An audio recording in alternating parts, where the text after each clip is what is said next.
Hi guys, welcome to episode 7 of Infotainment. In today's episode, we will discuss Israel-Palestine conflict with special reference to West Bank.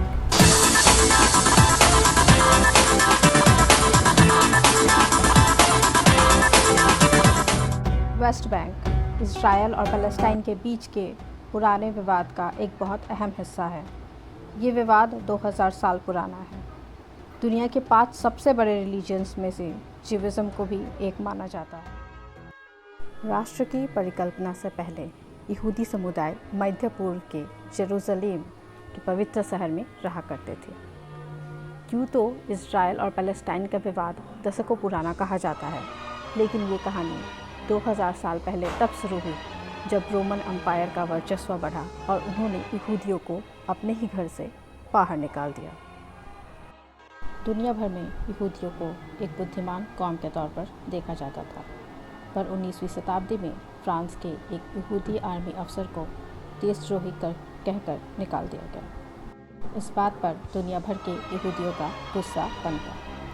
इसी गुस्से को Theodore Herzl ने एक movement में बदल दिया, जिसको बाद में ज़ायोनिज़्म कहा गया। ज़ायोनिज़्म को एक राष्ट्रवादी और राजनीतिक विचारधारा माना जाता है, जिसके तहत यहूदी ये मानते हैं कि उनको उनके पारंपरिक घर जेरूसलम में ही रहना चाहिए।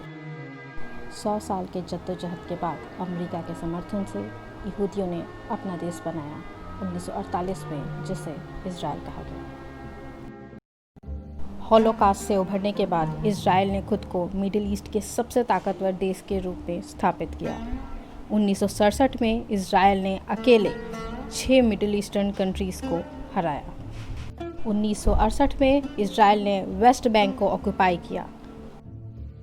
वेस्ट बैंक इज़राइल और जॉर्डन नदी के बीच में बसा हुआ एक पहाड़ी इलाका है, जिसका अपना जियोपॉलिटिकल इम्पोर्टेंस है। इज़राइल मानता है कि वेस्ट बैंक उसकी सुरक्षा के लिए अहम है और इसी कारण से 1967 के बाद से ही इज़राइल ने अपने लोगों को वेस्ट बैंक में बसाना शुरू कर दिया। आज वेस्ट बैंक में इज़राइलियों की आबादी 30 लाख के आसपास है। वेस्ट बैंक के अधिग्रहण को एक पेचीदा मुद्दा बनाने में इतिहास का बहुत बड़ा योगदान है। यहूदियों का मानना है कि इस्लाम और क्रिश्चियनिटी के आने से पूर्व ही यहूदियों का मिडिल ईस्ट पे कब्जा हुआ करता था, लेकिन रोमन साम्राज्य की क्रिश्चियनिटी को फैलाने की चाह ने यहूदियों से जेरूसलेम छीन लिया। 7वीं शताब्दी में इस्लाम के आने के साथ ही फ़लस्तीनियों ने जेरूसलेम में रहना शुरू किया। के बाद जेरूसलेम दुनिया की 3 बड़े धर्मों का केंद्र बन गया और एक धार्मिक युद्ध राजनीतिक युद्ध में बदल गया।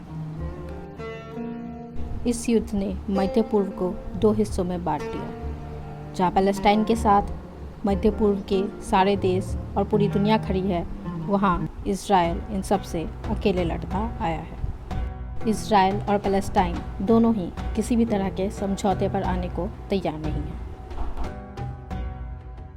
कोरोना वायरस के कारण आया युद्ध विराम एक बार फिर से टूट गया है और बेंजामिन नेतन्याहू के एक फैसले ने फिर से मध्य पूर्व में उथल पुथल मचा दिया है। एक हफ्ते पहले नेतन्याहू ने ये ऐलान किया है कि वेस्ट बैंक, जो कि अब तक फॉर्मली इज़राइल का हिस्सा नहीं था, अब ऑफिशियली इज़राइल का हिस्सा बनेगा। वेस्ट बैंक में पहले से ही 30 लाख से ज़्यादा इज़राइलियों का मौजूद होना और अब ऑफिशियली वेस्ट बैंक का इज़राइल का हिस्सा बन जाना फ़लस्तीनियों के भविष्य के लिए बहुत ही बुरी खबर है। इसका सीधा सीधा ये मतलब है कि पैलेस्टाइन इज़राइल से अपनी ज़मीन छुड़ाने का जो सपना देख रहा है, उसकी ताबूत में वेस्ट बैंक का अधिग्रहण आखिरी कील होगा। इस बात को लेकर पैलेस्टाइन समेत दुनिया के कई देशों में विरोध प्रदर्शन शुरू हो गया है, लेकिन पैलेस्टाइन के लिए राहत की बात यह है कि फ़िलहाल के लिए वेस्ट बैंक पर कोई भी चर्चा नहीं हो रही है।